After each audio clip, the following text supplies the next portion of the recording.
Hey guys, it's Leesh, and welcome to another episode of Car Confessions. Guys, I am heading to work, and it's crazy because yesterday normally on Wednesdays, let me say that. On Wednesdays, I normally record the Car Confessions, but yesterday was like crazy. It was just nonstop stuff going on. So, chiming in on this Thursday morning, and hope you all are doing well. And it's like I said, it's crazy that yesterday just really just kind of like you have those days where it's like you think you got everything done, you did all the things, and then when you sit down or maybe in the midst of like in between sleep or whatever, you're like, oh my gosh, I didn't do X, Y, Z. I was like, and that was me with Car Confessions. I was like, I didn't record Car Confessions, and then as I like started like really thinking about it, I was like, Alicia, you can do this when are on your way to work or whatever. Like, it's going to get done. And I realized that I could chill out after that. You know what I'm saying? Like, it was crazy because normally I'm in a space of like flipping out and like, oh my gosh, I didn't do X, Y, and Z. And, being so hard on myself. But I was actually proud of myself because normally, like I said, I am flipping out, freaking out. Oh my gosh, I didn't do this, this, and this.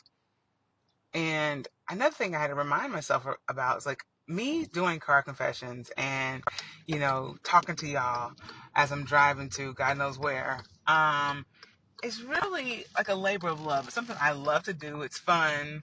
And it's also good for me because like I said, for those who've been listening to Car Confessions since I started, me starting Car Confessions was literally because I I honestly like kind of go through like all my thoughts in my head by myself, and I was like, and I'm pretty sure y'all do this to some degree, right? But then I thought, you know what? Let me add in the masses and have them join in on my thoughts and feelings. Because one, I know other people probably feel this way, or are like, oh, I didn't think of it that way, or whatever that looks like. So yeah. So, here I am.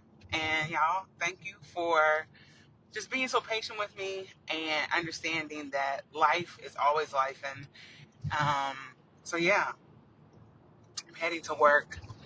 And, my commute, I'm really blessed to have a pretty chill commute. Living in New York, it could be really crazy with like commuting to wherever you're going, whether it's work, just random places. If you drive in the city, it can be a lot to like deal with. So I'm really blessed in that regard to just have like a chill commute to and actually from work too. Because when I worked uh, further down in the city and I would drive, oh my goodness, y'all, it was intense. And oh my goodness, to come home or to even get to work, you're just so exhausted from the commute that it's like, okay, now I have to, be on for my job, or especially when I was coming home, I had to like be on for my family and cook and this and that. It's like, oh my gosh. So yeah, I'm feeling good about where I am now with this whole commuting in New York, because it couldn't be really intense. Um, but what's really funny, what I wanted to pop on about was one, I have not even talked about any of the like latest like pop stuff. And at this point, what is latest? Because there's always something going on. There's always something bigger and better. I feel like we're just always trying to catch up and keep up with whatever's happening. You know what I'm saying? But for me and for folks, in my age bracket, we're doing our best to keep up. And I actually feel like we are doing pretty good. A lot of us are aware of all of the latest pop stuff for the most part, right? Um, but it's so funny because what is living rent free in my head right now is the BBL Drizzy mix. And for those who might not know what BBL Drizzy is, so BBL Drizzy it's a song that was actually written by this guy. I can't think of the guy's name offhand, but he wrote it. He's a comedian, and he wrote it just to talk about like the people who get the BBL, so the Brazilian butt lifts. And just it's basically like a parody type of song. I don't know that this guy even thought this song was gonna go anywhere, or maybe he did. I don't know. But the point of it is, it was just him making fun, just having fun, just honest fun, and um, I think he's not a producer, but he's like a guy who does mixes and beats. Clearly shows how much I'm into all this. But like people who are in rap that make like the beats and the mixes. Um, this guy actually found the song BBL Drizzy, and his name. Oh my gosh, this is so crazy because I was just talking about him. Metro, Metro something. Anyway, yeah. So Metro Boomin, child, it's early. It's early morning. You gotta be. It's 7:20 in the morning. Let's be serious. But anyway, so Metro Boomin found this song, and the reason why he found the song, or the reason why he was possibly looking at the song, or maybe he already knew about the song, and decided to do the mix on it, was because of the rap battle between Drake and Kendrick Lamar. And so, in one of Drake's disses back to Kendrick, he also mentions Metro Boomin in one of the rap battle things that he decides to do. And so he basically says to Metro Boomin, like, basically, shut up and go make some beats or make some drums. And so Metro Boomin does just that, and he uses the BBL Drizzy song to actually create the drums. And you just have to hear the song. Like the first time I heard it, I was just like, what?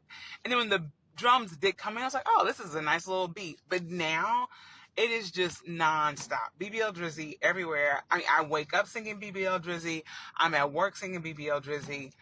Just at any point, it's just living rent free in my head. And it's so funny how things like that happen where it's just like in your head, you can't get rid of like a song or whatever. And that is what's happening right now for me. BBL Drizzy all the time. Like it is hilarious. And it's if you're on TikTok, this is another thing. If you're on TikTok, just look up BBL Drizzy, and there's so many people who have made beats off of it that people are playing their instruments, like a violin. I saw someone playing a saxophone. Like, it is a huge trend, y'all. It is hilarious if you don't already know about it. And if you're on TikTok, and they might have it on Instagram too, if you're more of an Instagram kind of person, maybe even Facebook, hell, I don't know. But like, just look up BBL Drizzy anywhere, even probably Google it, and I'm pretty sure you'll pop up and find one of these random videos where someone is going in and either rapping, playing an instrument. I think I even saw someone doing like spoken word. Like literally, people are flooding the market with, sharing like their talents by way of this mix. And, people decided to do this because Metro Boomin after he put out the actual mix of BBL Drizzy, he basically said to people, like, whoever has the best, like, rap or whatever, like, artistry that you have, whoever has the best will win, like, some type of contest that he's put out here. And so, hence why so many people are, like, out here, like, showing all their talents, which is amazing, and it's really cool. And it's something to, like, bring people together. You know what I'm saying? Like, it's weird how, like, certain things in culture, like rap or whatever, music, or, just whatever that is that's, prevalent to the actual culture, how it brings all types of people together. And that's what I love about this whole scenario, how it is bringing people together in ways that or in ways that we would never come together just by way of just something random. Or not even just something random, but just in everyday life is what I'm trying to say. Like, everyday life, these people probably would never even know each other, deal with each other. But something like this, even though it's like a petty thing, is bringing people together, and allowing people just to see all the talent that's in the world, which is amazing. Uh, And so I'm here for it. I love it. I am. It's been fun to like watch and see and experience. And yeah, we'll see how it all pans out. You know what I'm saying? It's hilarious. But yeah, this song living rent free in my head all day, every day, and it's crazy. It's nuts. And another thing is like thinking about, how I have not even talked about um Beyonce and her new album, Cowboy Carter. And it's been hard to like talk about like pop culture. It's been hard to talk about like all these other things that are happening in the world besides what's going on in, across the globe as it relates to the genocides in like Palestine and Congo, the issues in Sudan, even things that are happening in other countries in the global south. It's so consuming in some ways. And I realize more and more, y'all, excuse me, I got to get over in this lane. Here we are. But I'm realizing more and more how many things are just happening throughout the world, and that's been my attention. That's been keeping my attention rather. So it's been really difficult to just kind of like focus in on the day to day things. But I love Cowboy Carter. I think it is a beautiful um, piece of work, and I think people have kind of like exhausted uh, the praise, and maybe not even exhausted. Maybe that's a bad way of putting it. I think me adding my 2 cents, because everyone has said all the things, right? It is genius. It is just so well thought out. It's from start to finish. It's just unbelievable because honestly, it doesn't finish. Because if you pay attention to the last song, Amen, if you loop it, like where you're constantly playing like an album or whatever, it really just kind of like flows right back into the first song, which is American Requiem. And when you do that and you hear it, it's just like, this is a masterpiece literally from start to finish. It's beautiful. And to know the meaning behind, you know, this particular album, I mean, not so much all of the meanings. I haven't had a chance to really like take in everything in terms of the meaning, but just knowing some of the basic things as it relates to American Requiem, or just even Cowboy Carter rather, and the reasons from what I understand why Beyonce um, created this masterpiece. Um, it's opening our eyes to not only um, understanding that anyone can be in any quote unquote genre and succeed and make beautiful music just because you grow up or just because we have been conditioned rather to think certain genres fit certain races or cultures or whatever. This is breaking that apart, right, and really allowing us to examine what is genre, because actually in one of the songs, an old country singer, African American woman, her name is Linda Cantrell. I don't quote me, but her first name is Linda. I do know that. But she says that in one of the songs, kind of like she's basically saying like genres are a funny thing, because like in theory it seems like something that anyone could practice or anyone could actually be a part of, but in practice, like when we actually put it out there, it becomes a bit more complicated and more restrictive. Uh, and so now being in a space where we're seeing music unfold in ways that break that barrier of, oh, only black people can do this or only white people can do this or whatever, it's like, oh, anyone can do this and they can do it well. And not only that, the origins of country music start with, the African Americans, period. I mean, there's really no contest behind that. You know what I'm saying? Yes, are there white influence in it? Of course, because it has kind of like merged into that. But at the core of it, a lot of the instrumentals, a lot of the things that are talked about come by way of the African American story. And so to erase that part of country music history is pretty criminal. And it's even more so amazing to now see the exposure of more country artists, more black country artists that we would have never probably known about had it not been for Cowboy Carter, right? I grew up in Indiana, and you know, I was exposed to country music all the time because where I grew up in Indiana, country music is like everything for the most part. Either that or like classic rock, one of the two. And when I was growing up, we really didn't have like R&B stations. If we did hear about R&B music, it was by way of, through people we knew, family that lived in bigger cities, or just word of mouth, right? But to have like an actual radio station where we're constantly listening to, African American based music like R&B, hip hop, stuff like that, that didn't come around until later on as I got older. So I grew up listening to things like country music and classic rock and light rock, Light FM. You listen, Light FM is my life. If you know me, you know.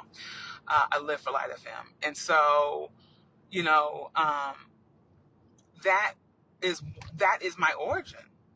Americana is something I live for. That type of music, it is beautiful. It sings a song that is so honest and genuine and true in ways that, for me, I can't even describe it. It's just so beautiful.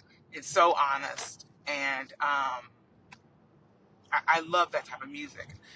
And so to know that there are all these artists that are African American, Black people, singing the songs and creating art that is so relevant to my upbringing. It's just like, wow. Like, had I known, right, there were more Black country artists out there, that would have just been my existence, right?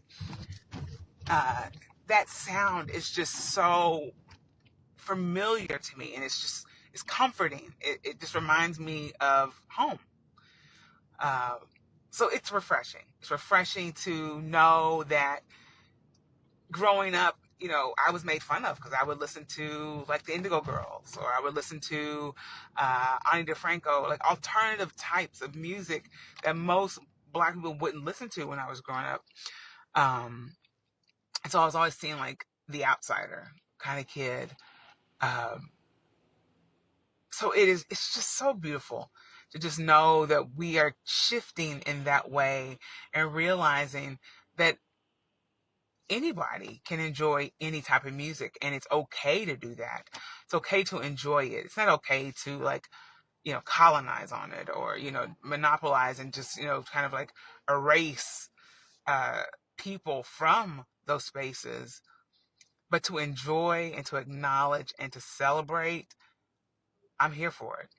And I'm just happy that we're all witnessing these changes in art, in music, because even down to, being in the musical theater world, when I started seeing those changes, when they actually cast a African American woman in the role of Christine. Is it Christine? I think it's Christine in the Phantom of the Opera. It was just like, wow, like this is amazing.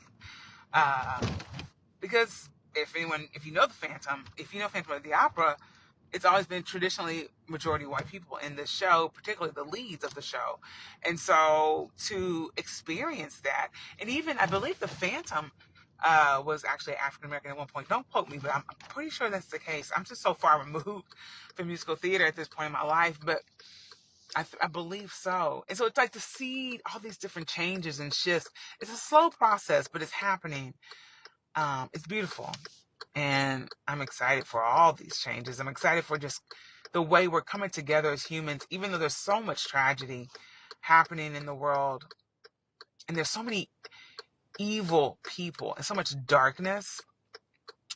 But I think people are opening their eyes to the fact that this darkness, even though it is like kind of like reigned over us for so long and we're just so conditioned to be in it, justifying war, justifying killing people, backbiting and just being evil and vicious. I think people are realizing that that type of mentality, regardless of how long it has reigned over us, that it's time to like let that go. Um, we deserve more love. We deserve more peace. We deserve more like joy, right? Just to be joyful in this life and to experience life in ways that most humans have never experienced it. I feel like we are in that space right now where we're seeing so many changes and we're seeing a lot of things revealed in ways that are uncomfortable, like truths that are uncomfortable to actually face and deal with, but it's necessary for healing. It's necessary for growth and for expansion and evolution in ways that, many of us may have never had the opportunity to evolve had we not been exposed to, you know, the truths or whatever, and having to actually grapple and deal with that and, manage our lives in a way that's going to be a bit more beneficial for us in the long run. It's a hard time, y'all, but it's a beautiful time. Like I said, even down to just, you know, the rap battles and the this and the that, really experiencing all these things in ways that all kind of are connected in some way, right? Because it's all some type of way of exposing and then hopefully healing people at the same time. Yeah, it's wild. I'm at work, y'all. Gotta say hi to everyone. Hey. I love where I work. It's such a beautiful place. The kids are beautiful. For the most part, the adults are, they're well behaved. Let's be serious. um, but yeah, I work at a very beautiful place. I'm really blessed. And so every time I come to this place, I am um, just grateful for where I am and for what I have. Ah, y'all. I'm just really, really happy. Really happy today and excited that despite me not, having the podcast readily available the day before, it's still available to you guys on the same day, just a little bit later. You have an opportunity to listen to this, or if you're watching it, you'll be watching it right on time, so you're good. But yeah, y'all, let's see what art will continue to be made as it relates to the times we are living in, because we need a lot of healing. We need a lot of talking to as well. I don't know if you're country, you know what I'm talking about. Talking to, basically, your parents are letting you know, hey, get it together because what you're doing is not cool, right? So we need that talking to, but we also need the love as well. Yeah, it's necessary. All right, y'all, just made it in. I hope you have a wonderful rest of your week. Tomorrow's my birthday. I'll be 46. I can't believe it. It's crazy. Um, yeah. We'll see what year 46 brings. I'm sure it'll bring all the things that are good, bad, and different, all the things that life offers.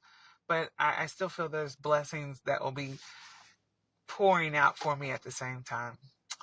All right, y'all. I will see y'all next week. And like I always say, keep on keeping on. So keep on keeping on. I love y'all, and I'll talk to y'all next week.